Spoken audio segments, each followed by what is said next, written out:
سبيرون الصناعي. واحد اثنين زيت شوف. واحد اثنين ثلاثة أربعة خمسة.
مرحبا بكم جميعا.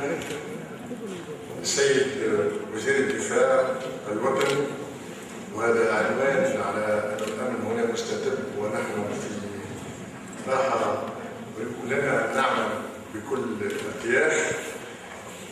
السيدات والسادة أعضاء مجلس نواب الشعب، السيد رئيس المجلس الوطني التأسيسي، السيد والسادة ممثلي الأجهزة القضائية، السادة رؤساء الهيئات المستقلة، السيدات والسادة ممثلي الوزارات، السيدات والسادة ممثلي المجتمع المدني، السيد المقيم للأمم المتحدة، السيدة رئيسة الجمعية التونسية للقانون الدستوري، السيدات والسادة الحضور الكرام.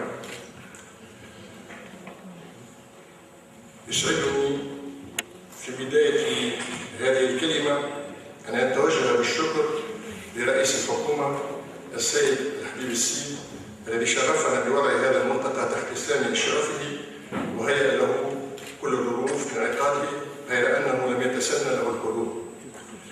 كما أتوجه بالشكر للجمعية التونسية للقانون الدستوري، وهي شريكة وزارة العلاقة مع الهيئات الدستورية والمجتمع المدني وحقوق الإنسان في تنظيم هذا الملتقى. أشكر كذلك كل الكفاءات والخبرات الذين ساهموا ويساهمون بتقديم مداخلات خلال هذين اليومين، كل من لبى الدعوة وحضر بيننا في هذا اللقاء. احتفلنا منذ أيام بالذكرى الثانية لصدور دستور الجمهورية الثانية لنفتح مرحلة جديدة لاستكمال بناء الدولة التونسية في منظورها الجديد. هو منظور جديد ومختلف عن شكل الدولة التي وضعها الدستور الأول للجمهورية التونسية. فمع دستور سنة 2014 أصبح للسلطة التنفيذية قوام جديد باعتبار استحداث مؤسسة جديدة تتمثل في رئيس الحكومة علاوة على مؤسسة رئيس الجمهورية التي بذاتها لم تعد نفس المؤسسة وأوكلت لها صلاحيات مختلفة. السلطة القضائية الجديدة هي الأخرى أخذت أبعادا تدعم استقلاليتها بإحداث المجلس الأعلى للقضاء والمحكمة الدستورية.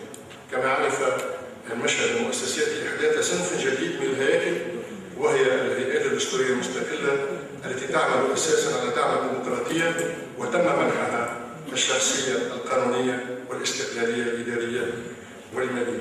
وتم إحداث سلطة جديدة وهي السلطة المحلية التي تقوم على أساس اللامركزية وتتجسد في جماعات محلية على 3 مستويات وتديرها مجالس منتخبة في الأقاليم والجهات والبلديات.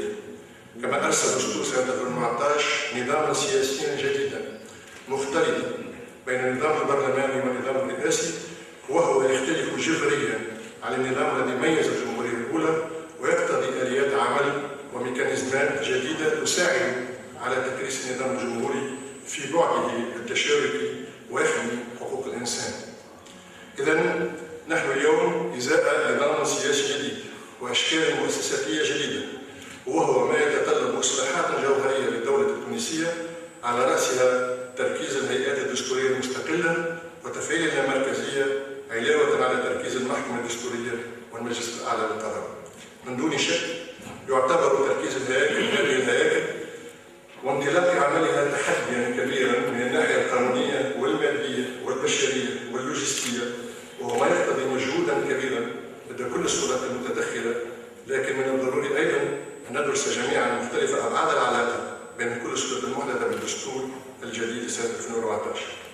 كما انه متاكد ان نتبادل الاراء ومختلف الرؤى بخصوص مكونات الاطار المؤسسات الجديد للدوله التونسيه ودراسه شبكه العلاقات بين هذه المؤسسات، سواء كنا في مكونات السلطه العموميه او خبراء او مختصين او مجتمع مدني. وهي فرصه لطرح مختلف التصورات حول الملامح الجديده التي سيتخذها مبدا الفصل بين السلطات وتفعيل الاليات الرقابيه بينها، ولمناقشه استراتيجيه بخصوص الهيئات الدستوريه المستقله والتحديات التي ستعترضها عند انشائها وعند شروعها في عملها، بهدف العمل على توفير الاليات القانونيه الكفيله بضمان تفاعل وتعامل سلسين بين هذه الهيئات من جهه وبين هذه الهيئات والسلطات التقليديه من جهه اخرى، اي التشريعيه والتنفيذيه والقضائيه. السيدات والساده الحضور الكرام، تستعد بلادنا لخوض مرحله جديده من البناء الديمقراطي والاصلاحات الجوهريه الكبرى لإنجاح مسار الانتقال الديمقراطي، ولعل هذا الملتقى وهذه الندوة التي تأتي بعد سنتين من صدور الجمهورية الثانية أو دستور الجمهورية الثانية سنة 2014 بمثابة وقفة تأمل وتفكير في متطلبات تنزيل الدستور على أرض الواقع، الذي يقتضي بالضرورة استصدار مجموعة من القوانين والنصوص التطبيقية وكذلك مجهودات كبيرة من الناحية المادية والبشرية واللوجستية. فإن المرحلة تقتضي أن نهتم بمسألة هامة ومركزية، وهي مسألة التوازنات الجديدة بين مختلف سلطات الدولة والعلاقة بين هذه السلطات، وأن نضع التصورات اللازمة لتحقيق التناغم والتكامل بين كل هذه السلطات وخاصة الجديدة منها، وعلى وجه الخصوص الهيئات الدستورية المستقلة والسلطة المحلية، دون أن ننسى الدور الذي يمكن أن يلعبه المجتمع المدني كسلطة مضادة. وزارة العلاقة مع الهيئات الدستورية والمجتمع المدني وحقوق الإنسان تعمل اليوم على استكمال الإطار التشريعي للهيئات المستقلة، وقد بادرت بإعداد مشروع قانون إطاري للهيئات الدستورية المستقلة ينظم الجوانب المشتركة بينها، وسيتم استشارة موسعة بخصوصه يوم السبت 13 فبراير الجاري في هذه القاهرة بالذات. السيدات والسادة حضرات الحضور، شكرا على استماعكم ونتمنى للقائنا كل النجاح.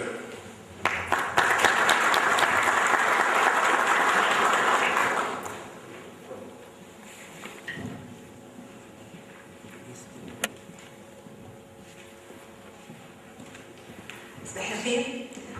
السادة الوزراء، السيدات والسادة النواب، السيد رئيس المجلس الوطني التأسيسي، السادة رؤساء الهيئات المستقلة، كل الضيوف الزملاء والحضور الكرام.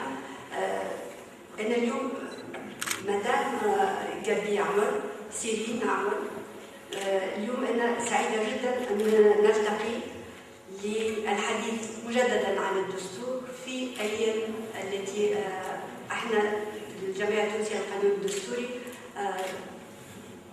منذ وفاة العميد الراحل سي عبد الفتاح عمر قررنا أن نخصص سنويا ذكرى نتعرض فيها إلى موضوع هام في القانون الدستوري، نظرا لأنه هو كل حياته اهتم بالقانون الدستوري، حتى في الفترة اللي كان يعتبر التعامل والتفكير في القانون الدستوري من باب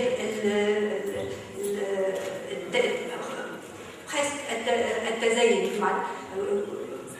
نتذكر بعض الملتقيات بتاعنا كانت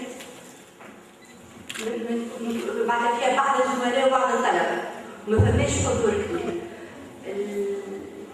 اليوم وخاصة هذه معناتها الأيام الرابعة لمهداتي العميد عبد الفتاح عمر، الحضور يبين اهتمام السلطات والمجتمع المدني والمواطنين بالقانون الدستوري. فما فترة في تونس كان الاهتمام خاصة بكرة القدم منذ منذ 2011 الاهتمام والشارع الكل ولا يتحدث عن القانون الدستوري.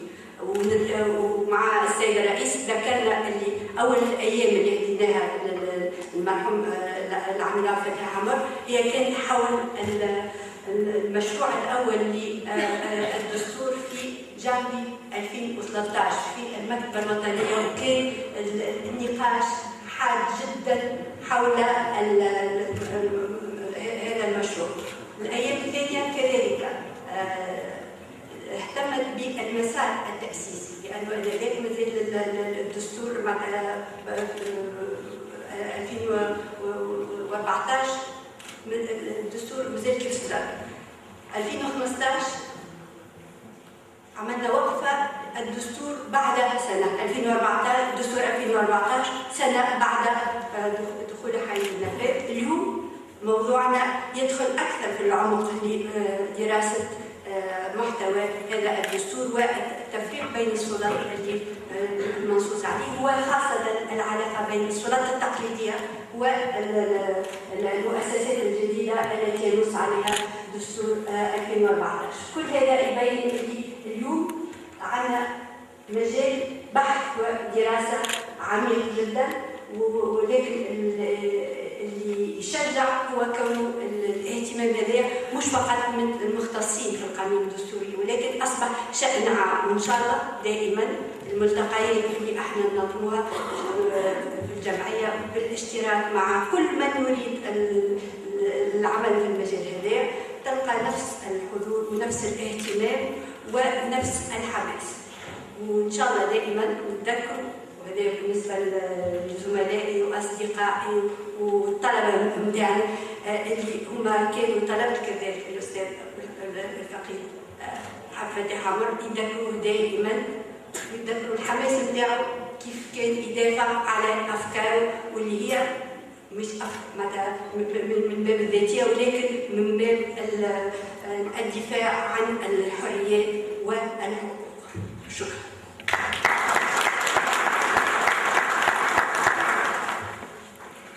قبل أن أعطي الكلمة إلى السيد مرسل مقيم البرنامج الأمم المتحدة السيد منير ثابت، أريد أن أذكر بأن هذا الملتقى هو نتاج لعمل تحضيري بدأ منذ أشهر مع الجمعية. وأريد أن أذكر أيضا أنه هنالك العديد من مؤسسات الدولة التي شاركت فيها، وبالتحديد مؤسسة رئاسة الجمهورية التي هي ممثلة اليوم لنا في هذا اللقاء مع المستشارة القانونية، وأيضا بسيد معظم اللي هم موجودين معنا، تذكيرا لأنه أهمية أيضا أن كل المؤسسات تعمل مع بعضها لبناء تصور مشترك للعملية المؤسساتية في تونس. فالسيد منير تفضل.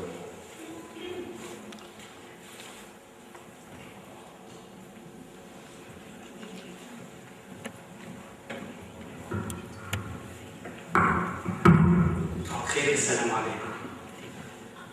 السيد وزير العلاقة مع الهيئات الدستورية والمجتمع المدني وحقوق الإنسان، السيد وزير الدفاع الوطني، السيد رئيس المجلس الوطني التأسيسي، السيدات والسادة أعضاء مجلس نواب الشعب، السيدات والسادة الأساتذة الأشقاء، أيها السيدات والسادة، يسعدني أن أشارككم اليوم باسمي وباسم جميع منظمات الأمم المتحدة في افتتاح هذه الندوة المهمة في هذه المرحلة الأساسية من المرحلة الانتقالية في تونس. اسمحوا لي أن أتوجه بادئ بالشكر لرئاسة الحكومة ووزارة العلاقة مع الهيئات الدستورية والمجتمع المدني وحقوق الإنسان والجمعية التونسية للقانون الدستوري لتنظيم هذا البرنامج المتكامل والقيم حول النظام السياسي والهيكلة المؤسساتية بتونس ومستقبلها. حين واجه المجلس التأسيسي ومكوناته السياسية والقوى الفعالة على الأرض بما فيها المجتمع المدني تحدي تعريف وتحديد طبيعة النظام السياسي والمؤسساتي الأفضل لتونس ما بعد الثورة، اتخذت هذه القوى مجموعة مسؤوليات تاريخية لا تتردد كثيرا في تاريخ الأمم، ألا وهي صياغة دستور متكامل حديث يعكس طموحات المواطن التونسي متجذرا في تاريخ البلاد ومتطلعا إلى مستقبلها. فالأشهر الطويلة التي نوقشت خلالها عدة آراء ووجهات نظر أنتجت بالرغم من صعوبة المرحلة وأزماتها المتعددة دستوراً أوجب التقدير من عديد الجهات ومنح البلاد ركيزة أساسية تضمن التعددية السياسية وتوازن السلطات وحقوقاً كثيرة لطالما حلم بها المواطن في الكثير من دول العالم. وأوجد هذا الدستور هيئات مستقلة يراد منها ترسيخ أقوى للديمقراطية وتعزيز أمثل لمؤسساتها. ومن هنا جاءت الهيئات لتكون مكملة للسلطات التقليدية التنفيذية والتشريعية والقضائية. استحداث هذه الهيئات أوجد السؤال المركزي الذي يدور حوله لقاء اليوم، ألا وهو مسألة توازن السلطات وتوضيح مهامها التي تكمل بعضها مع الحفاظ على استقلالية هذه الهيئات واستمراريتها. فالتحدي الكبير اليوم هو ترجمة الدستور إلى قوانين ومؤسسات مع الحفاظ على استقلاليتها واستدامتها من ناحية وعلى فعاليتها التشغيلية efficacité opérationnelle من ناحية أخرى. وفي هذا الإطار هناك إنجازات كبيرة تستحق التقدير بما فيها استحداث المجلس الأعلى للقضاء والمحكمة الدستورية، والعمل سائر على قدم وساق حول ترجمة الباب السادس والباب السابع من الدستور إلى واقع مؤسسي فعال. هذا مع الأخذ بالحسبان أن هناك بعض من هذه الهيئات قائما بالفعل ويقوم بعمله بشكل يومي. فمن ركائز المسار الديمقراطي المراد استكماله تكريس مبدأ اللامركزية وتعزيز آليات الرقابة. وهنا لابد من توجيه تحية خاصة لهذه الهيئات ورؤسائها والعاملين بها. ولابد أيضا من توجيه تحية كبيرة لمكتب وزير العلاقة مع الهيئات الدستورية والمجتمع المدني وحقوق الإنسان والعاملين فيه بقيادة معالي الوزير كمال جندوبي، الذي كان هو الآخر بدوره رئيسا سابقا لإحدى الهيئات المستقلة. فالتحية التي أوجهها إليه هي تقديرا للجهود التي ما زالوا يقومون بها في سبيل وضع قانون إطار يعزز استقلالية هذه الهيئات، يدعم استقلاليتها ويؤمن لها الكيان المؤسسي والموارد المالية الضرورية، وفي نفس الوقت يساهم في توضيح موقعها من المنظومة المؤسسية القائمة في البلاد وموضوع موقعها من المساءلة على الأداء. ونحن نحيي أيضا هذه المبادرة من مكتب الوزير لدعوة هذا الكم الهائل من أصحاب العلاقة أن يشاركوا في هذا الحوار اليوم حول هذا الإطار الذي سينظم العلاقة ما بين السلطات المعنية قبل اعتماده كقانون مؤقت. فهذا دليل على نية السير على خطى التشاور والإجماع اللذين ميزا المرحلة الانتقالية التونسية حتى الآن. فهذا الدستور وهذه المنظومة من الهيئة المستقلة وهذا التكوين الجديد لتوازن السلطات هو ليس مكسبا لتونس فحسب، بل أيضا مكاسبا لكل الدول التي ما زالت تتطلع إلى تجربة تونس كتجربة ريادية ناجحة تستحق كل الدعم. فلك معالي الوزير ولكم رؤساء الهيئات المستقلة منا كأمم متحدة كل الدعم الذي هو بالفعل قائم حاليا عن طريق مشاريع، على الأقل 8 مشاريع تدعم الهيئات القائمة. وفي الختام أود استخدام هذه الفرصة لتجديد تعهدنا لكم للسيد رئيس الحكومة وللسادة رؤساء الهيئات ولمعالي الوزير بأننا مستمرون في هذا الدعم، دعم هذا المسار بكل ما أوتينا من تقنيات وموارد ودعم معنوي، مع أمنياتي لكم جميعا بالتوفيق. أشكركم على حسن استماعكم.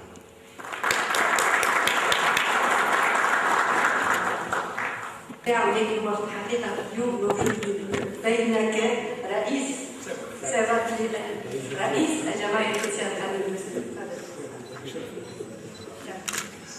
شكرا السيد الوزير المكلف بالعلاقة مع الهيئة الدستورية والمسؤول عن عمل حقوق الإنسان، السيد رئيس المشرف التأسيسي، السادة الضيوف الكرام، السيد الزملاء والطلبة. في الحقيقة أنا ما عنديش كلمة حاضرة، فقط باش نقول بعض الكلمات. أولا نحب نحيي روح صديقنا وأستاذنا وزميلنا عبد الفتاح عمر، ومرة أخرى أترحم عليه وأحيي زوجته جميل وابنته، وأقول لهما أن من عبد الفتاح هو دائما موجود في الذاكرة بتاعنا، وإحنا لا ننسى الأصدقاء. أريد أن أحيي الجمعية التونسية للقانون الدستوري ورئيسها أستاذة ليلى شعبان. في الحقيقة هذه الجمعية لعبت دور هام جدا في صياغة الدستور الثاني للجمهورية. الدور هذا هو دور المجتمع المدني، وأريد مرة أخرى أن أحيي المجتمع المدني، لأن من الخاصيات التونسية هو أن دستورنا وقع كتابته من طرف المجتمع المدني. المجتمع المدني لعب دور هام جدا في بلورة الدستور، خاصة فيما يتعلق بجانب الحريات والحقوق الأساسية، وكذلك فيما يتعلق بالأمور اللي عندها علاقة بإرساء الديمقراطية. اليوم نقول أن المسار الديمقراطي والدستوري لم ينتهي، هناك مؤسسات هامة دستورية يجب إرساؤها، وأذكر بالخصوص المحكمة الدستورية التي سيكون لها دور أساسي وفق قضاء هذه المحكمة. وفي الحقيقة دستور ثاني، لأن الدستور هو نص نظري، وفي جانب الحقوق والحريات فقط قضاء هذه المحكمة الدستورية هو الذي سيكون هذا المضمون، مضمون الحريات والحقوق في الدستور، وخاصة حدود الحريات. الفصل 49 من الدستور مثلا اللي هو فصل هام جدا، هذا الفصل سيقع تشخيصه وسيقع مضمون من طرف المحكمة الدستورية.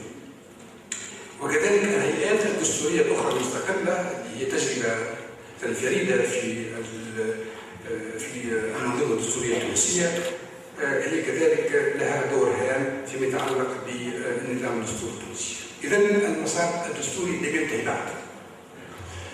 الشيء الثاني اللي نحن نقوله هو أن، وحنا قلناه في عدد الملتقيات الجمعية التونسية للقانون الدستوري، هو أن الدستور هو نص نظري، وبالتالي وهذا موجود في كل الأنظمة الدستورية المعاصرة. هناك فرق في بعض الأحيان شاسع بين النص والواقع، لأن كل ما يتعلق بالحريات والحقوق وخاصة النظام السياسي الذي من العناصر الهامة المكونة للأنظمة السياسية هي ليست فقط الدستور، لأن الدستور هو يسطر نقول الملامح العامة للنظام السياسي، البرلماني أو الرئاسي، شبه برلماني أو شبه رئاسي، ولكن في الحقيقة العناصر الأخرى التي تكون النظام السياسي وتعطيه محتوى صحيح أقرب الواقع هو الحياة السياسية. وعندما أقول الحياة السياسية هي عدة أشياء، منها مثلا الأحزاب السياسية. ما هي طبيعة الأحزاب السياسية أننا نستحي، وقبل الأحزاب السياسية احنا نقول من أهم العناصر كذلك وهذا معروف هو نظام الاقتراع. نظام الاقتراع الموجود في الدولة عنده أثر مباشر على طبيعة النظام السياسي، وبالتالي احنا نقول أن المهم هو أن يكون هناك من ديكارفو، لإرساء الديمقراطية، ولكن الديمقراطية لا تبنى فقط بالدستور، وهذا يجب أن نعرفه وأن نكون من الوعي به. الدستور هو ليس شرط، هو شرط هام ولكن ليس بشرط أساسي وكافي لإرساء الديمقراطية وخاصة لإرساء الحريات والحقوق الأساسية. هذا شرط أولي، وهناك دساتير جيدة في العالم. بالرغم من ذلك هناك أنظمة لم تحترم نص الدستور، ونص الدستور وروح الدستور لا يمكن احترامها ولا يمكن إرساء هذا النظام الديمقراطي إلا بوجود حياة سياسية تكون كافية وتحترم الدستور وتوصي التوازن بين الفكرة بتاع الدستور هي التوازن من التوازن بين السلطات، كل السلطات، السلطة التنفيذية في تعرف التكليف، وكذلك من العلاقة بين السلطة التنفيذية والسلطة التشريعية إلى غير ذلك. إذا نحن نقول احنا اليوم قمنا بصوت حامل في إرساء هذه المنظومة، ولكن يجب أن نعي أن هناك الأصعب بزاف، والأصعب هو الواقع، هو المناحات السياسية، الحياة البرلمانية، العلاقة بين الأحزاب في البرلمان، وجود الأحزاب خارج البرلمان إلى غير أن هناك شروط أخرى. المهم هو أن يكون المجتمع الذي يكون له دور هام في مواصلة المشوار الدستوري الذي لم يكتمل بعد، وأدعو الجمعية التونسية الدستورية هي مع جمعيتي باش تواصل في هذا الطريق، لأن هناك الأمور الأخرى وجود الدستور لم يقع إرساؤها بعد. وكذلك نقول اليوم أن المجتمع الذي له دور، ونتمنى لكم تقبل النجاح. والسلام عليكم.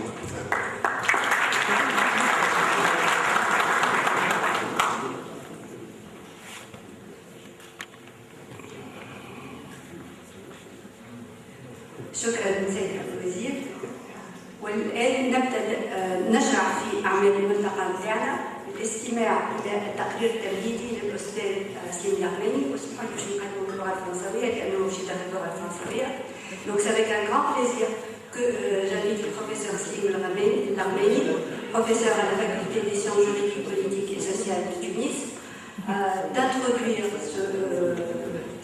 ce colloque sur les relations entre les pouvoirs au sein de la Constitution du 27 janvier 2014. Cher ami, le micro est à vous.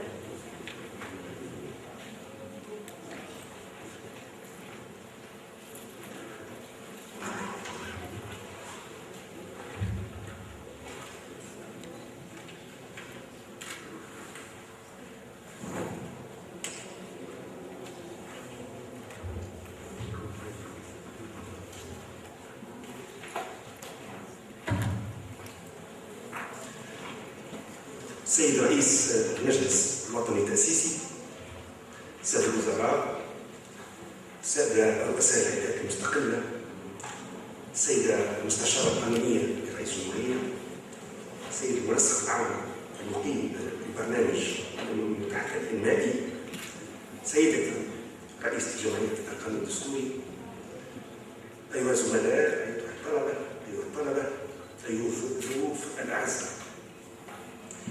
اسمحوا لي أن أقدم المداخلة نتاعي باللغة الفرنسوية. أتوقع سيكون سوليسيون فاسيليتي على خاطر طلب مني أن أعرض نظرية مونتسكيو، ويصعب علي أني نعرضها باللغة العربية إذا كان حبيت أن تكون دقيق في تقديمها وألتزم بنص مونتسكيو. لكن فما اسم داخل. اسم الداخل هو حضور ما بيننا غابي Céline. Ma chère Gabi, ma chère Céline, c'est vraiment un heureux hasard que j'ai aujourd'hui à contribuer à la journée dédiée à feu Saad Fattah Hamor par un exposé sur la séparation des pouvoirs. Il me souvient qu'en 1981, j'étais tout jeune assistant et je devais présenter un thème de travaux dirigés en présence des assistants plus anciens que moi et sous la direction, la surveillance, la présence de Siad Fateh Amr. Et j'avais précisément présenté la théorie de Montesquieu. Et à son âme.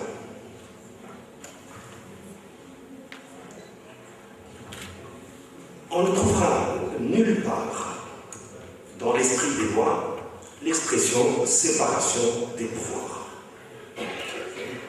Montesquieu a développé une théorie de la liberté politique qui a été qualifiée plus tard et erronément de théorie de la séparation des pouvoirs par les constituants français en 1789, quand ils ont introduit dans la Déclaration des droits de l'homme et du citoyen cet article 16 qui dispose « Toute société dans laquelle la garantie des droits n'est pas assurée, ni la séparation des pouvoirs déterminée, n'a point de constitution. » Cette théorie de la liberté politique qu'a développée Montesquieu est exposée dans le chapitre 6 du 11e livre de l'Esprit des lois, chapitre intitulé « De la Constitution d'Angleterre ». Mais la philosophie qui fonde et qui sous-tend cette théorie se trouve ailleurs, dans le chapitre 4 du même livre qui est intitulé « Ce que c'est que la liberté ». En introduction duquel on peut lire, je cite Montesquieu, « C'est une expérience éternelle que tout homme qui a du pouvoir est porté à en abuser. Il va jusqu'à ce qu'il trouve des limites. Qui dirait? La vertu même a besoin de limites. Pour qu'on ne puisse abuser du pouvoir, il faut que par la disposition des choses, le pouvoir arrête le pouvoir. » La question qui a pendant très longtemps été posée à propos de cette théorie était de savoir si Montesquieu avait posé les bases du régime présidentiel, comme le prétendaient les constituants américains, ou s'il n'a fait que rendre compte du système parlementaire anglais, comme le laisse à penser le titre même du livre dans lequel il expose cette théorie. La réponse est ni l'un ni l'autre. Le souci de Montesquieu n'était pas d'intégrer les régimes politiques dans des catégories qui n'existaient pas au moment où il rédigeait, mais de découvrir ce qu'il nomme les lois qui forment la liberté politique. Non pas les lois au sens juridique, mais les lois au sens scientifique. Et en ce XVIIIe siècle, le paradigme de la science, le modèle de la science, c'était la science physique, la mécanique. Montesquieu considérait que, je le cite, la liberté est le droit de faire tout ce que les lois permettent. Et il s'agit cette fois des lois au sens juridique. Or, cette liberté, dit-il, ne se trouve que dans les États modérés. Mais elle n'est pas toujours dans les États modérés. Elle n'y est que lorsqu'on n'abuse pas du pouvoir. Pour atteindre la liberté politique, donc, il faut cerner le concept de gouvernement modéré et ensuite voir comment on peut, dans ce type de gouvernement, empêcher que l'on abuse du pouvoir. C'est cela l'objet du chapitre 6, la Constitution d'Angleterre. Afin de déterminer ce qu'est un gouvernement modéré, Montesquieu parle des différentes fonctions de l'État. Je le cite, la fonction législative, la puissance exécutrice, le mot exécutive n'existait pas encore, et celles qui dépendent du droit civil.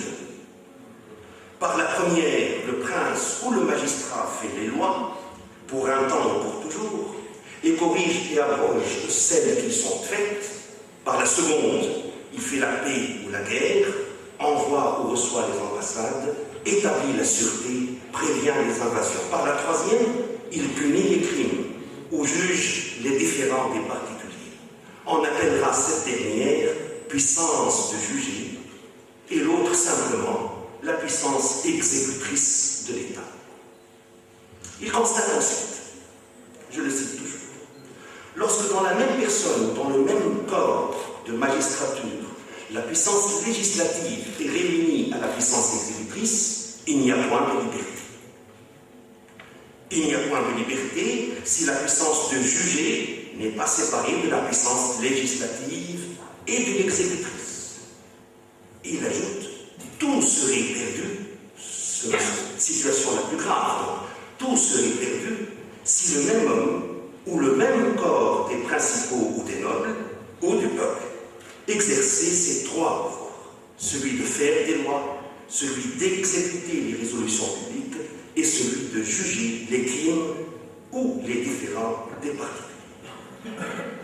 Montesquieu peut alors distinguer le gouvernement modéré de ce qu'il appelle le gouvernement despotique. Je le sais, dans la plupart des royaumes d'Europe, le gouvernement est modéré, parce que le prince qui a les deux premiers pouvoirs, l'exécutif et le législatif, laisse à ses sujets l'exercice du troisième, c'est-à-dire le pouvoir de juger. Chez les Turcs, c'est Montesquieu qui parle, où ces trois pouvoirs sont réunis sur la tête du sultan, il règne un affreux despotisme. Le despotisme provient donc de la puissance de juger, qu'il qualifie si terrible parmi les hommes. Quand elle est confiée à la puissance législative ou à la puissance exécutrice, ou même comme à Venise, elle est confiée à un organe séparé, ce qu'on appelait les quarantises, une sorte de tribunal d'appel constitué de 40 juges, organes autonomes, et qui se constituait de 3 chambres, une chambre pénale et 2 chambres civiles. Une chambre civile pour les conflits internes, nous sommes à Venise, il fallait une deuxième chambre civile pour les conflits externes. La puissance de juger, dit Montesquieu, doit être tirée, exercée par des personnes tirées du corps du peuple, dans un certain temps de l'année, et de la manière prescrite par la loi, pour former un tribunal qui ne dure qu'autant que la nécessité le requiert. De cette façon, la puissance de juger n'étant attachée ni à un certain état, ni à une certaine profession, devient, pour ainsi dire, invisible et nulle. La liberté consiste donc à supprimer, plutôt la modération, consiste donc à supprimer la puissance de juger. Et comment la supprimer? Eh bien, en faisant un mandat électif et provisoire. On le voit, ce qu'on appelle aujourd'hui pouvoir judiciaire, dans le sens d'une puissance exercée par un organe indépendant, était considéré par Montesquieu comme un mal en soi. Et il ne l'intégrait en aucune manière dans sa théorie de la liberté politique. Liberté qui n'est concevable que dans un gouvernement modéré qui suppose que la puissance de juger à l'origine du despotisme a été neutralisée. Je le cite, des 3 puissances dont nous avons parlé, celle de juger est en quelque sorte nulle. Il n'en reste que 2 qui ont besoin d'une puissance réglante pour les tempérer. Le gouvernement modéré est donc celui où le prince ne dispose que de 2 pouvoirs. Mais ce gouvernement ne garantit pas nécessairement la liberté politique. Seule l'adoption d'une certaine disposition des choses la garantit, celle qui permet que le pouvoir arrête le pouvoir. En quoi consiste cette disposition? Certainement pas en une séparation des pouvoirs. Car il est certain que si les 2 pouvoirs, exécutif et législatif, étaient strictement séparés, ils ne pourraient se modérer et ils ne pourraient pas s'arrêter l'un l'autre. Plutôt qu'une séparation, il s'agit, selon l'expression de Montesquieu, d'une distribution des pouvoirs, de ce que nous appellerions aujourd'hui, dans le langage contemporain, une répartition des compétences. Distribution des pouvoirs. Voilà l'expression qui revient souvent dans l'esprit des lois et que l'on aurait dû consacrer au lieu de la séparation des pouvoirs. Montesquieu écrit: la liberté politique dans son rapport avec la Constitution est formée par une certaine distribution des pouvoirs.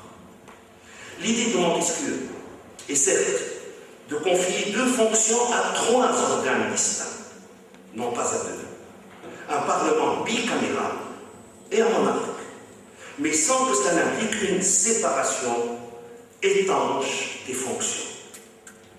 Je le sais, la puissance législative sera confiée au corps des nobles et au corps qui sera choisi pour représenter le peuple, qui auront chacun de l'Assemblée leur délibération à part et des vues et des intérêts séparés. La puissance exécutrice doit être entre les mains d'un monarque, parce que cette partie du gouvernement, qui a presque toujours besoin d'une action momentanée, est mieux administrée par un seul que par plusieurs. Cette distribution du pouvoir, donc, tend dans l'esprit de Montesquieu à éviter la confusion des fonctions certes, mais également et surtout à établir un check and balance des poids et des contrepoids sociaux. La fonction législative était confiée à deux chambres, représentant l'une la classe aristocratique et l'autre le peuple. La fonction exécutive était confiée au monarque, monarque dont on sait dans l'histoire européenne qu'il n'a conquis la souveraineté qu'aux dépens de la classe aristocratique. Diviser pour que personne ne règne était l'objectif de Montesquieu. Mais cette distribution des pouvoirs n'impliquait aucunement une séparation des fonctions. Chaque organe dispose, selon Montesquieu, d'une faculté de statuer, yani le droit d'ordonner par soi-même ou de corriger ce qui a été ordonné par un autre, et d'une faculté d'empêcher, le droit de rendre nulle une résolution prise par quelque autre. Fin de citation. Comme on le constate, aussi bien la faculté de statuer que la faculté d'empêcher implique une interférence fonctionnelle des pouvoirs. Une faculté de faire dans le domaine de l'autre et une faculté d'empêcher l'autre de faire. Cette dialectique, qui concerne aussi bien les rapports entre l'exécutif et le législatif que les rapports entre les deux chambres législatives, ne permettra pas seulement une balance des pouvoirs, elle les contraindra également à la collaboration. Montesquieu résume ainsi sa théorie. Voici donc la constitution fondamentale du gouvernement dont nous parlons. Le corps législatif y est composé de deux parties. L'une enchaînera l'autre par sa faculté mutuelle d'empêcher. Toutes les deux sont liées par la puissance exécutrice, qui le sera elle-même par la législative. Ces trois puissances devraient former au repos une inaction. Mais, cela est important, comme par le mouvement nécessaire des choses, elles sont contraintes d'aller, elles seront forcées d'aller de concert, c'est-à-dire de collaborer. Telle est la théorie de Montesquieu, qui n'est pas une théorie de la séparation des pouvoirs, mais une mécanique des pouvoirs destinée certes à garantir la liberté politique et, en même temps, également à permettre un bon fonctionnement de l'appareil d'État. Une mécanique qui correspond parfaitement au paradigme physique de la science au XVIIIe siècle. Que doit-on en retenir aujourd'hui? Incontestablement sa philosophie et son fondement. C'est effectivement, on le sait encore aujourd'hui, une expérience éternelle que tout homme qui a le pouvoir est porté à en abuser. Il va jusqu'à ce qu'il trouve des limites. Nous avons encore besoin d'une disposition des choses qui fait que le pouvoir arrête le pouvoir. Mais la distribution des pouvoirs qu'il a conçue, que Montesquieu avait conçue, ne suffit plus pour garantir la liberté politique. L'efficacité de la théorie politique et constitutionnelle de Montesquieu était suspendue à deux conditions. La diversité des bases sociales ou des classes sociales des différents organes et l'inexistence des partis politiques. Dès la fin du XIXe siècle, ces deux conditions disparaissent. La démocratisation des régimes politiques et la domination de la vie politique par les partis ont eu pour conséquence de relativiser l'effet des poids et contrepoids prévus par Montesquieu. L'efficacité de cette distribution est nulle dans les régimes à parti unique ou à parti dominant en est bien placé pour le savoir. Elle est relative dans les régimes parlementaires bipartisans ou bipolaires, ou même un même parti ou une même coalition est majoritaire à l'Assemblée, désigne le gouvernement qui a à sa tête le chef du parti majoritaire ou le leader de la coalition.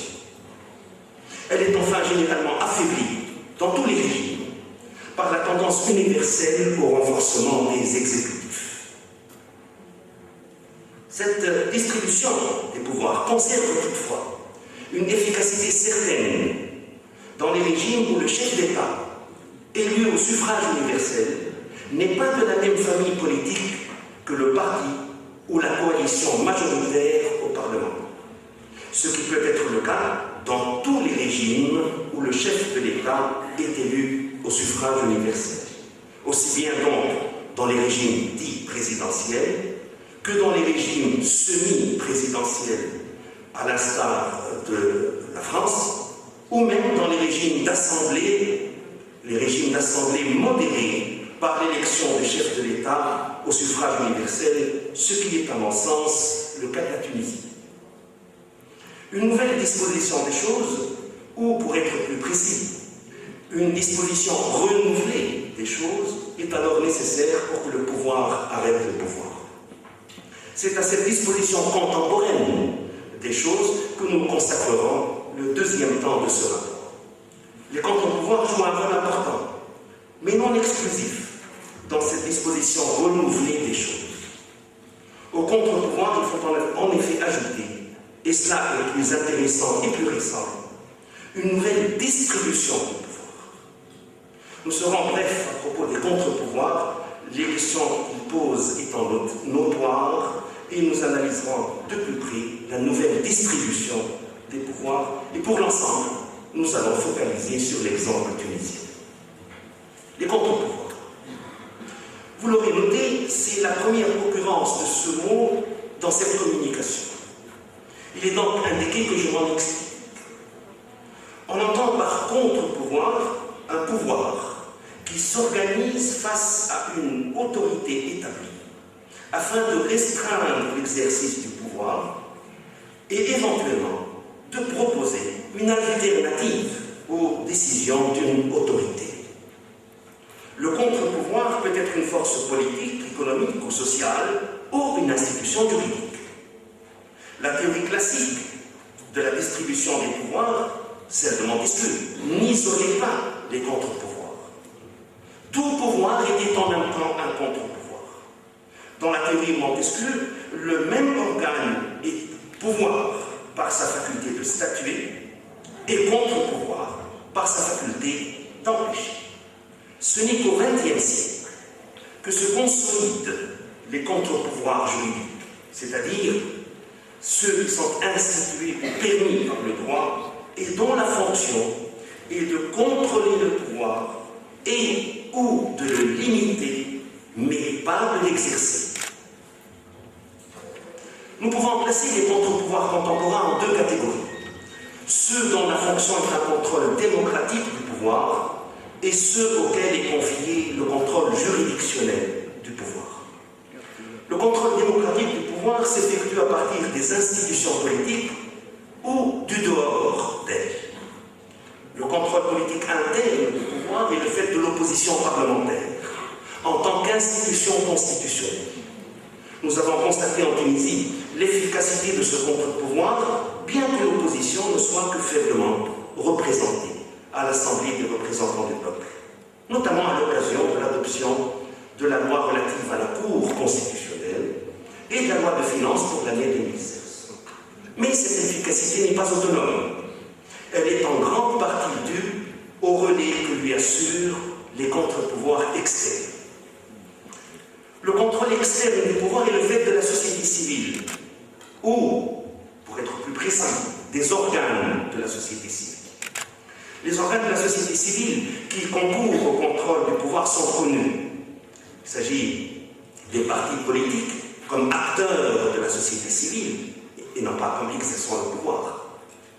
Il s'agit donc des partis politiques, des syndicats, des associations impliquées dans la chose publique, droits de l'homme, lutte contre contre la corruption, la malgouvernance, protection de l'environnement, développement durable, etc. Mais le pivot de ce contrôle sont les médias, la presse écrite et la communication audiovisuelle, ainsi que les moyens Internet. Ce sont en effet les médias qui portent la voix des contre-pouvoirs et qui exercent la pression sur le pouvoir.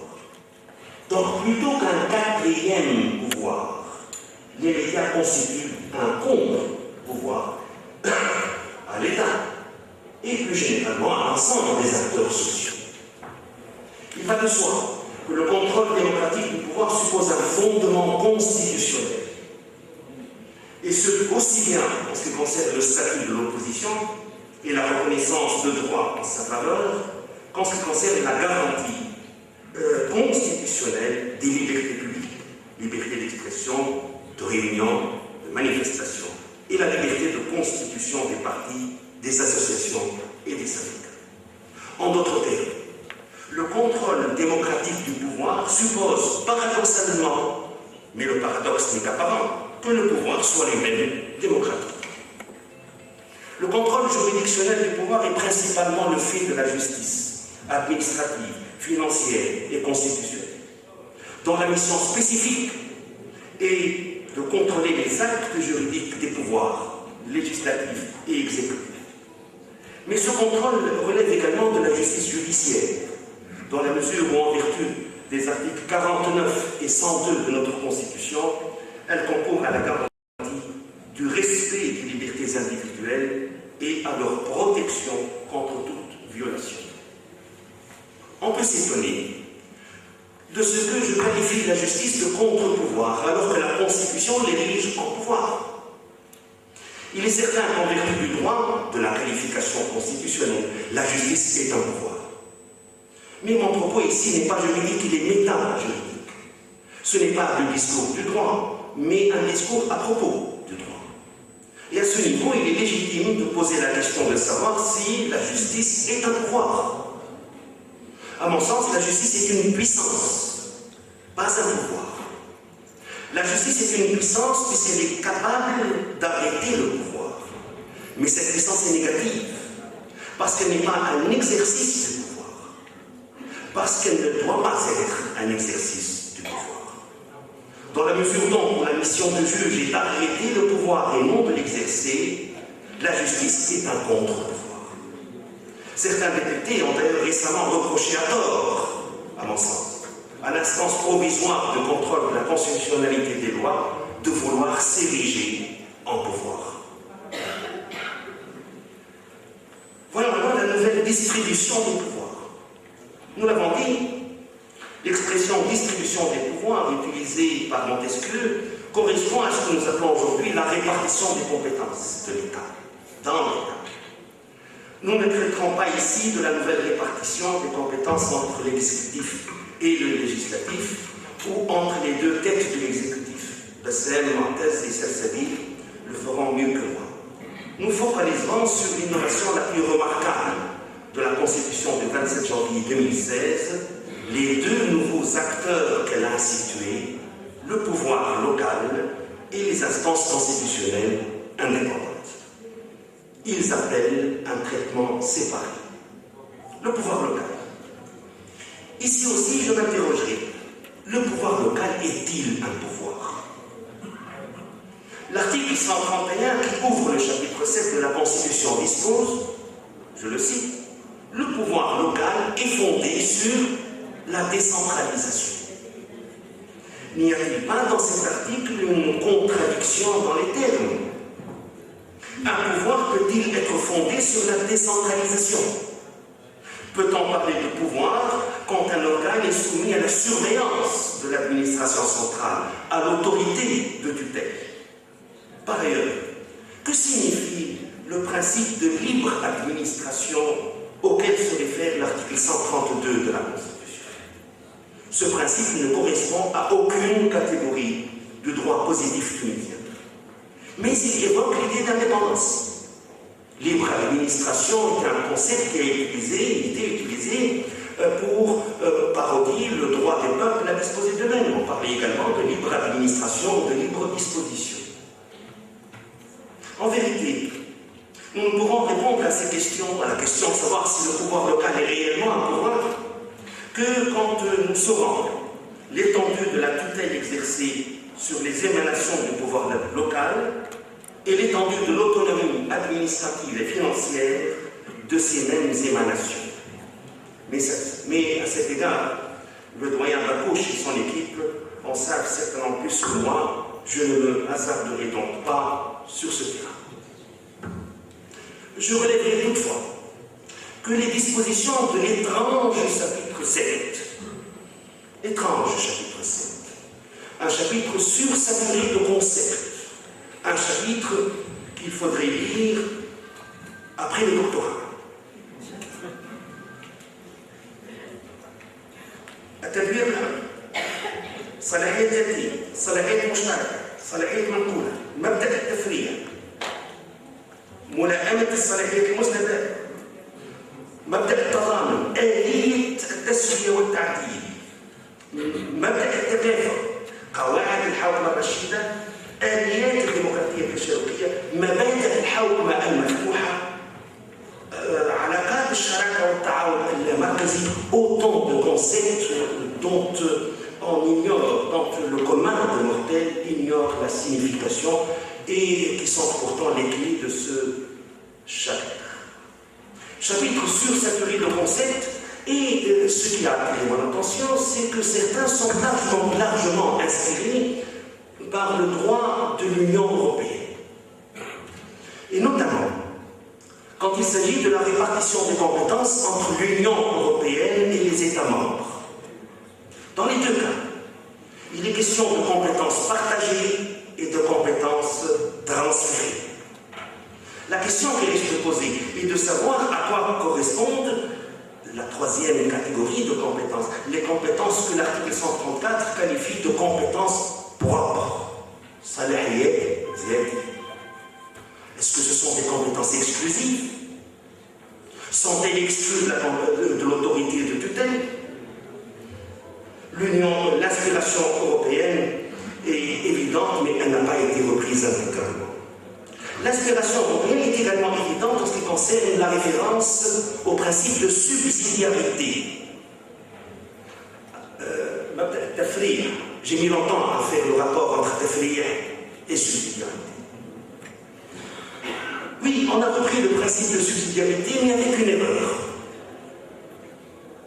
Le paragraphe 2 de l'article 134 dispose les compétences conjointes, yani partagées, et les compétences transférées sont réparties sur la base du principe de subsidiarité.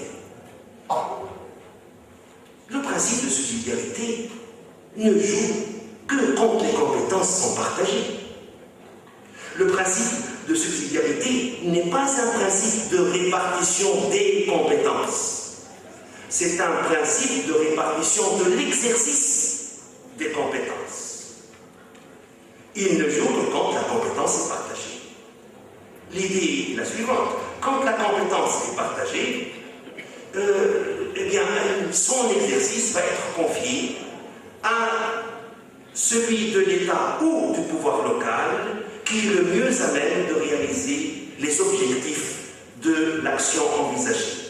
Il n'a pas de sens quand la compétence est transférée, puisque dans ce cas-là, le titulaire de la compétence est évident.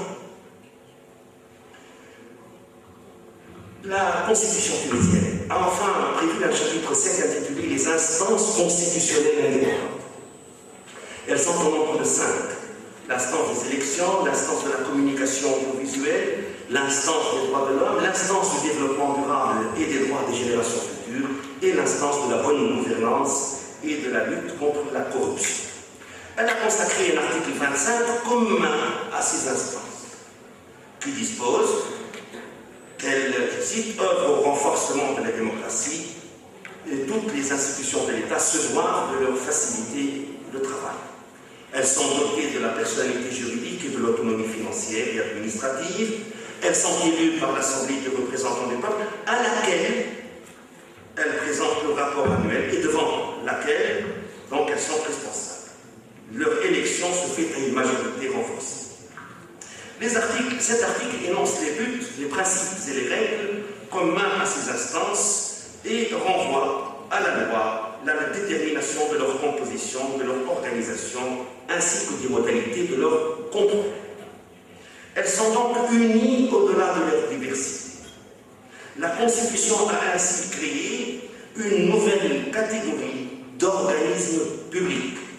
Je n'ai pas dit d'établissements publics. Une nouvelle catégorie d'organismes publics distincte de celle que le droit administratif tunisien connaît. Mais on peut regretter qu'elle n'en ait pas tiré toutes les conséquences clairement. La Constitution a intitulé ce chapitre « Les instances constitutionnelles indépendantes ». L'indépendance de ces instances a donc une valeur constitutionnelle. Il importe de définir cette indépendance et de tirer les conséquences de sa valeur constitutionnelle. L'indépendance est généralement définie comme l'absence d'une relation de sujétion entre les différentes entités. Que signifie-t-elle en ce qui concerne les instances constitutionnelles indépendantes?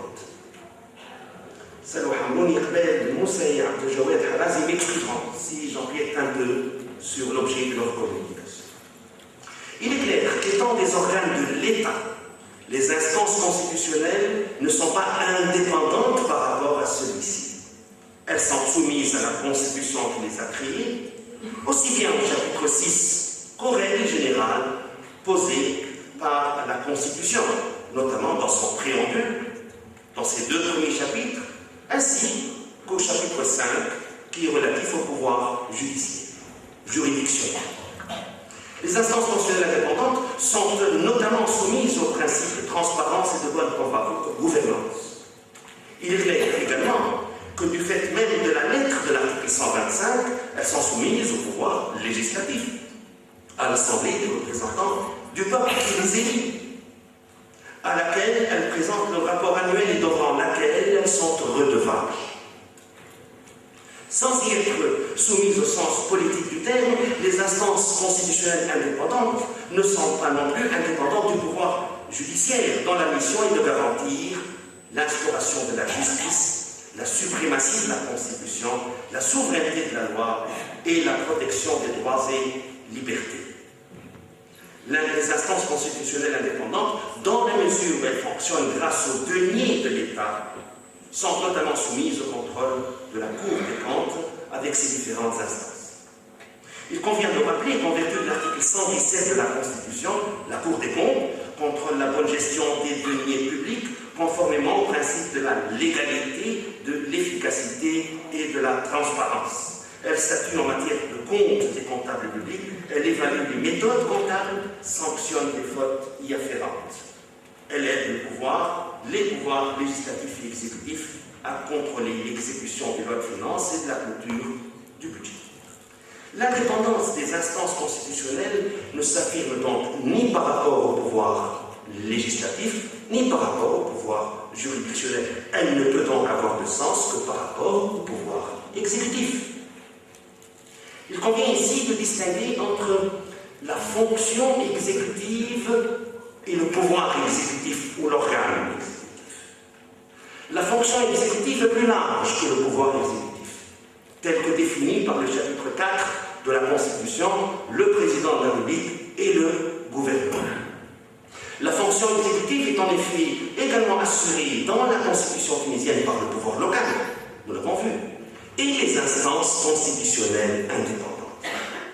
Il y a toutefois une différence entre le pouvoir local et les instances constitutionnelles indépendantes. Les organes du pouvoir local sont des entités décentralisées. Elles se présentent donc comme des démembrements de l'administration, au même titre que les établissements publics et autres démembrements techniques de l'administration. Il en découle une conséquence importante. Les organes du pouvoir local, comme tous les autres démembrements de l'administration, demeurent sous l'autorité du pouvoir exécutif et sont soumis à la tutelle administrative. À l'opposé, les instances constitutionnelles sont non pas des démembrements du pouvoir administratif, mais des démembrements du pouvoir exécutif. Elles exercent des pouvoirs et des compétences exécutives volontairement soustraites au pouvoir exécutif afin de le limiter et d'éviter les abus de pouvoir et la politisation dans des domaines sensibles. Elles ne sont pas soumises au pouvoir exécutif qui ne peut exercer sur elles aucun pouvoir, direct ou indirect, ni aucun contrôle hiérarchique ou de tutelle. Il y a donc une différence qualitative entre les démembrements de l'administration et les démembrements du pouvoir exécutif. Et la qualification de ces instances d'indépendantes exprime cette différence et lui donne un fondement constitutionnel. Certes, les instances constitutionnelles ne sont pas qualifiées de pouvoir, mais elles sont constitutionnellement indépendantes du pouvoir exécutif et exercent des compétences propres soustraites au pouvoir exécutif. En ce sens, ce sont bien des pouvoirs. Quelle est au final la cohérence de cette nouvelle distribution du pouvoir? La même que celle pensée par Montesquieu au milieu du XVIIIe siècle. Une disposition des choses qui fait que le pouvoir arrête le pouvoir. Et le pouvoir ciblé par cette disposition n'est plus le pouvoir de l'État en général, mais le pouvoir exécutif en particulier. Ou pour être plus près de la vérité, le pouvoir du parti ou de la coalition qui maîtrise le pouvoir exécutif. Juste retour des choses, dira-t-on, certes. Mais la multiplication des pouvoirs et des contre-pouvoirs présente un inconvénient. Le risque de multiplication des conflits institutionnels, que la Constitution n'a réglé que très partiellement, et le risque, encore plus grave, que l'abus ne provienne de ces nouveaux pouvoirs. Je vous remercie.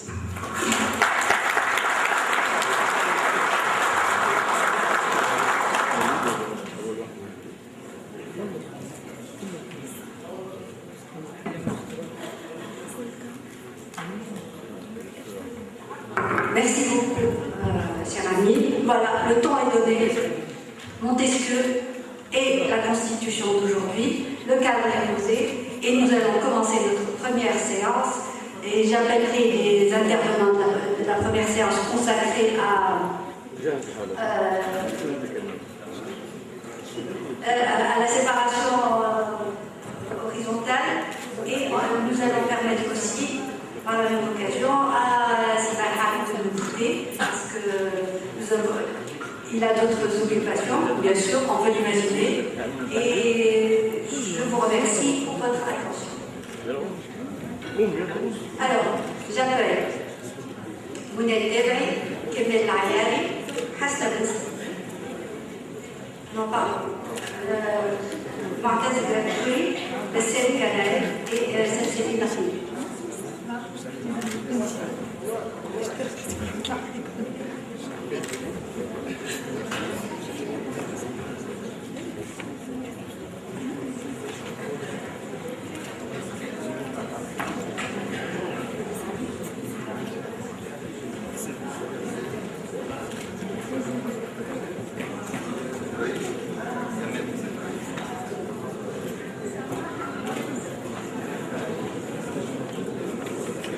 Professeur Bassem Karaï est un collègue qui enseigne à l'Institut supérieur d'études juridiques de Gabès, qui est professeur de droit public, mais qui s'intéresse à beaucoup de questions, notamment de droit européen, de droit douanier, mais aussi de droit constitutionnel. Et il va nous entretenir de la fonction législative et du principe de séparation des pouvoirs. Bassem, je te prierai de respecter l'horaire.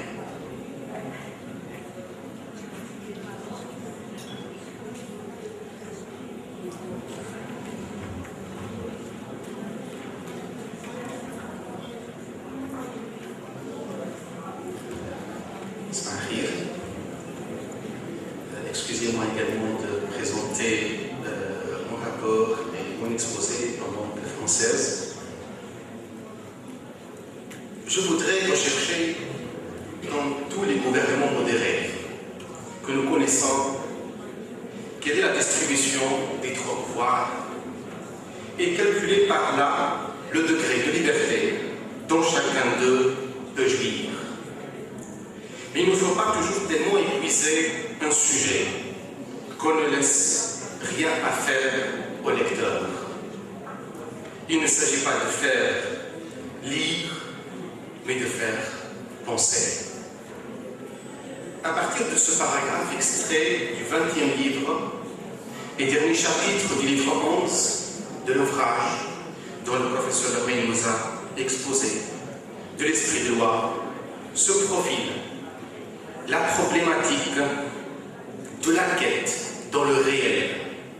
Parce que, selon le Montesquieu, on doit chercher dans les gouvernants modérés que nous connaissons. Donc on doit se profiler la problématique de quête et le réel, dans le réel, de la distribution dans la Constitution de la fonction législative et du degré de liberté dont le Parlement peut jouir dans l'exercice de cette fonction. Voilà, je m'inscris dans la même lignée de cette professeure Lermeigne. C'est comme si nous avons préparé nos communications ensemble. Cette faculté de statuer est le terrain de prédilection, non pas du pouvoir législatif, à qui elle s'identifie, mais d'un ensemble de malentendus sur le principe de spécialité fonctionnelle, du principe de l'égalité, du rôle du Parlement dans le fonctionnement des régimes politiques, sur le système majoritaire, les malentendus également, sur la dissémination des centres de création normative.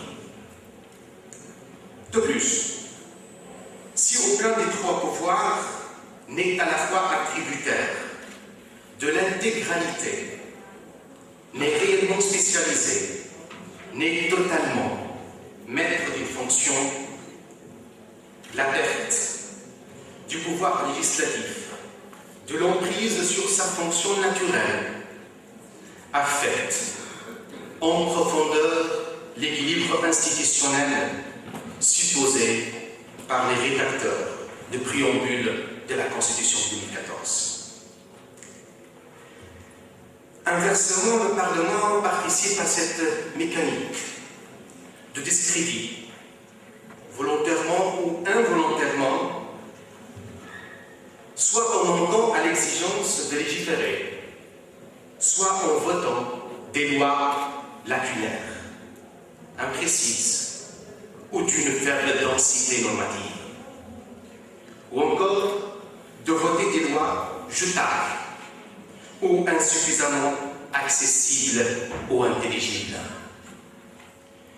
Ce déficit dans l'exercice de la fonction législative par son auteur témoigne du déclin continu de la prétendue emprise du Parlement sur la fonction législative, puisque son exercice est désormais soumis à des contraintes d'ordre procédural et à des limites d'ordre matériel.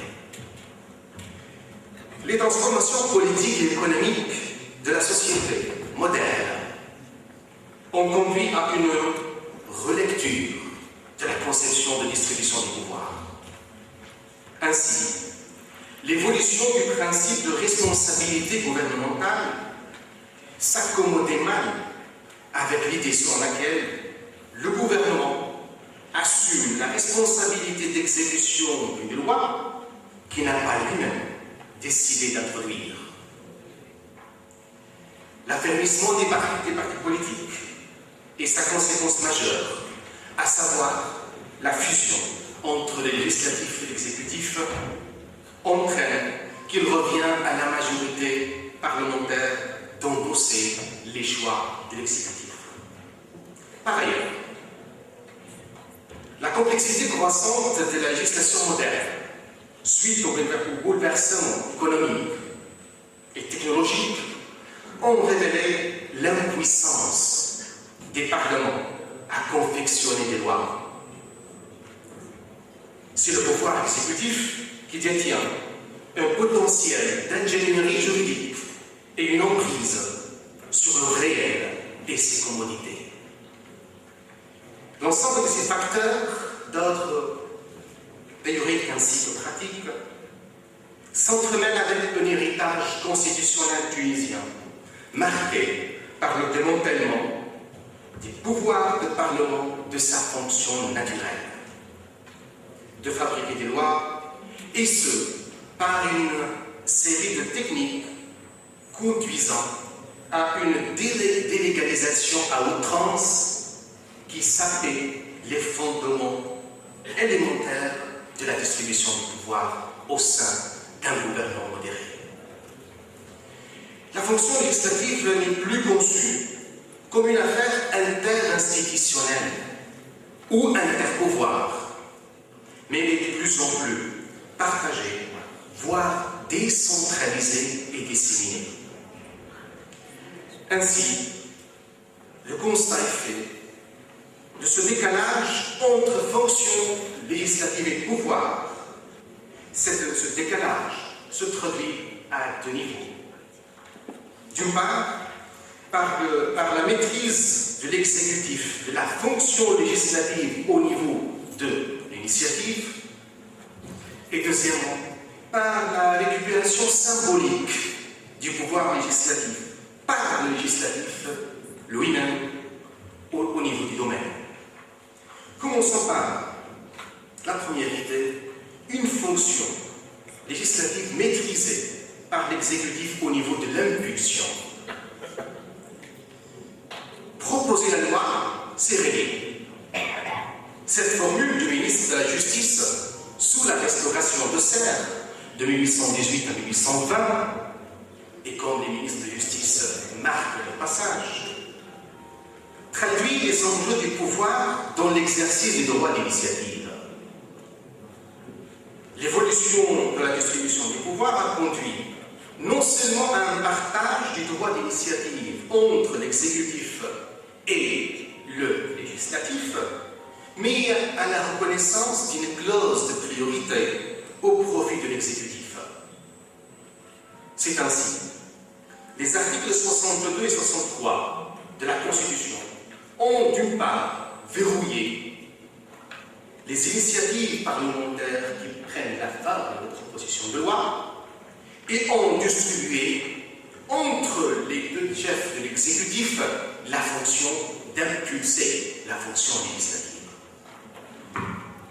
Premièrement, dans le cadre de cette maîtrise de l'exécutif du pouvoir d'impulsion, le verrouillage des initiatives parlementaires. La Constitution n'a pas reconnu la liberté d'initiative parlementaire individuelle.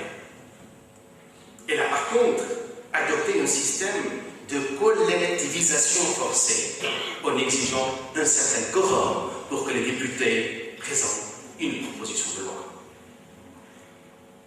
Et comme les membres de l'ARP sont répartis en des groupes, ces derniers jouent normalement le rôle de filtre à travers l'exigence de concertation et d'endossement de la proposition par le président de groupe. Néanmoins, dans la pratique constitutionnelle tunisienne,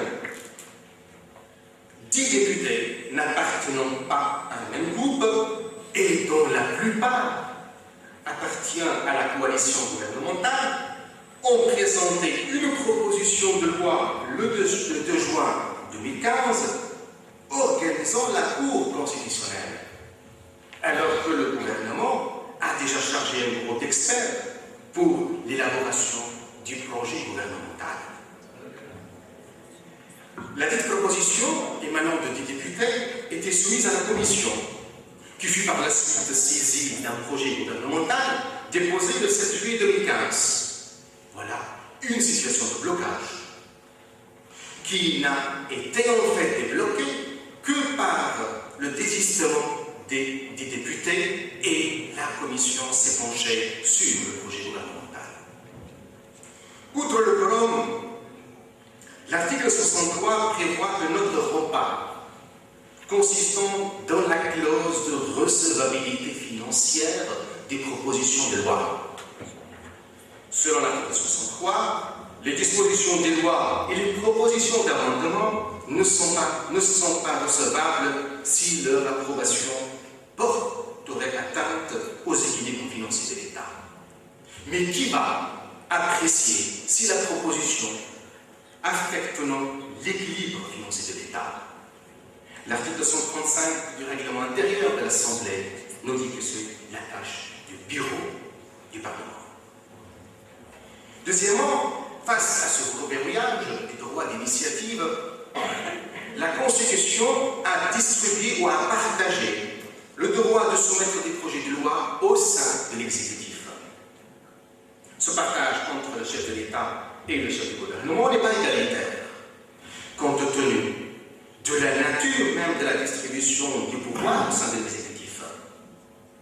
Le chef du gouvernement, d'un point de vue constitutionnel, est placé au centre de l'exécutif.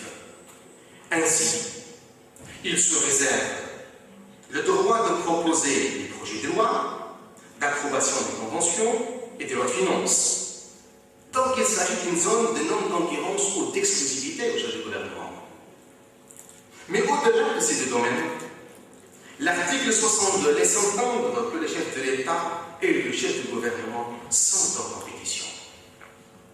Mais cette compétition doit être néanmoins lue à la lumière des compétences attribuées par la Constitution au chef de l'État et au chef du gouvernement. La reconnaissance du droit à l'exécutif, notamment en matière financière, paraît logique, parce que cette matière est par nature réservée à l'exécutif. En exerçant, et toujours je reviens à la pratique tunisienne, le droit d'initiative, l'exécutif perd son emprise sur le texte, qui sera examiné, amélioré et éventuellement restructuré durant la phase de préparation au sein des commissions ou au sein de l'Assemblée plénière. Mais l'excès des pouvoirs de la commission de législation dans l'affaire du Conseil supérieur de la magistrature, l'excès consiste dans l'adoption des modifications substantielles altérant en profondeur le projet de loi gouvernementale. Par ces manœuvres émanant du Parlement lui-même, par la commission parlementaire, le Parlement a participé activement à la production d'une situation de blocage qui bloque non seulement l'adoption de CSM, mais également la création de la Cour constitutionnelle. Ceci pour la maîtrise par l'exécutif de la fonction d'impulsion. Mais le retour du Parlement sur sa scène, sur son terrain, c'est au niveau des domaines. Mais ce retour ou cette récupération n'est en fait que symbolique. Le redéploiement, et c'est la deuxième idée, le redéploiement du législatif au niveau du domaine marque son retour sur ses propres lieux. Néanmoins, cette reconquête reste partielle, puisque même si l'article 65 énumère les domaines dans lesquels la loi intervient, l'œuvre de législatif se trouve à plus d'un titre limité. Ainsi, on soutiendra que la reconquête des lieux n'était que pour une action limitée. Première idée, la reconquête apparente des lieux. Le législatif garde la maîtrise de la délibération dans son propre domaine, défini par l'article 65 et suivant de la Constitution. Au terme du processus législatif de la production normative, le Parlement retrouve ses lieux, puisque, durant la phase de délibération ou de préparation, le texte est discuté et par la suite voté. L'acte de vote est certes un acte solennel de la fonction législative.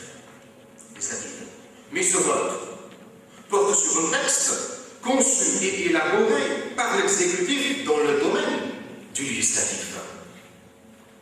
Outre le fait de l'indétermination des frontières entre les lois organiques et les lois ordinaires dans l'article 65, les frontières entre le domaine des lois et du règlement ne semblent pas être clairement définies. Certes que les ex-mécanismes de l'article 35 de l'ancienne Constitution n'ont pas été reconduits, il s'agit de la procédure de déclassement qui autorisait le titulaire du pouvoir réglementaire général de modifier des textes de loi intervenant dans son domaine par des décrets, qui constituent une forme de délégalisation, et la procédure d'exception d'irrecevabilité qui permettait toujours aux titulaires du pouvoir réglementaire de bloquer, de stopper toute proposition législative empiétant sur son domaine. La nouvelle Constitution ainsi, dans son article 65 et suivant, instaure-t-elle un domaine assigné ou un domaine réservé? Voilà une question qui animera certes la doctrine constitutionnaliste. Certes, l'œuvre du juge constitutionnel est déterminante. D'ailleurs, dans sa décision de 8 juin 2015 sur le Conseil supérieur de la magistrature, l'instance des 6, c'est-à-dire l'instance de contrôle des projets de loi, l'instance provisoire de contrôle de loi, l'instance des 6 a clairement dit لا يجوز للسلطة التشريعية إطلاقاً أن تتجاوز اختصاصها وتتعدى حدود السلطة التنفيذية. La future Cour constitutionnelle sera-t-elle liée? Est-ce qu'elle va se rallier à cette position ou adoptera-t-elle une autre lecture afin de revaloriser l'instance législative?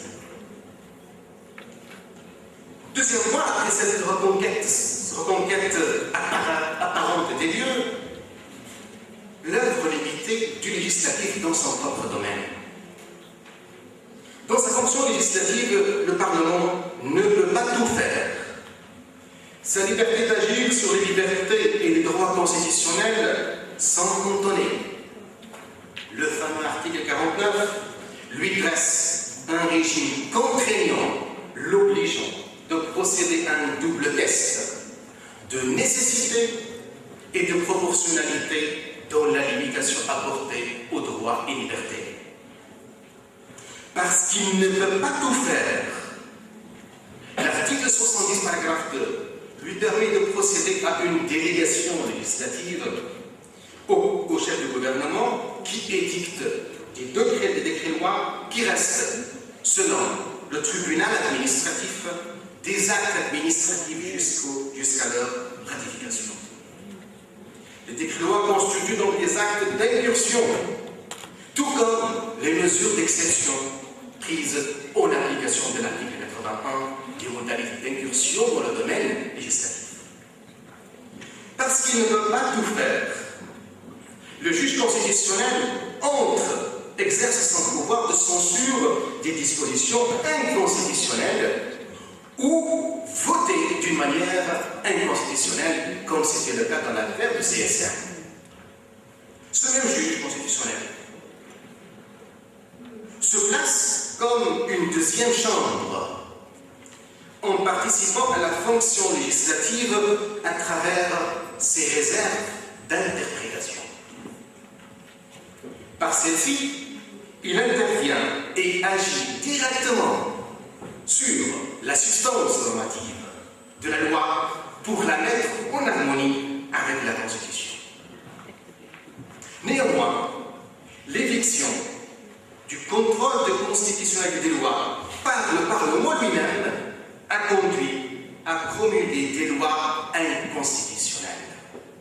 C'est le cas de la loi du 27 novembre 2015 portant sur le contrat de partenariat public-privé qui prévoit une inconstitutionnalité flagrante, c'est de soumettre les contrats de partenariat passés par les collectivités à une autorisation préalable d'une instance qui sera créée au niveau du chef du gouvernement.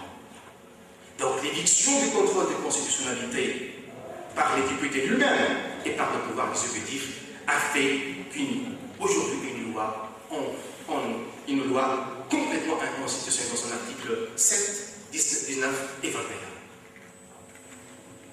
Au total, pour respecter le temps, cher Président,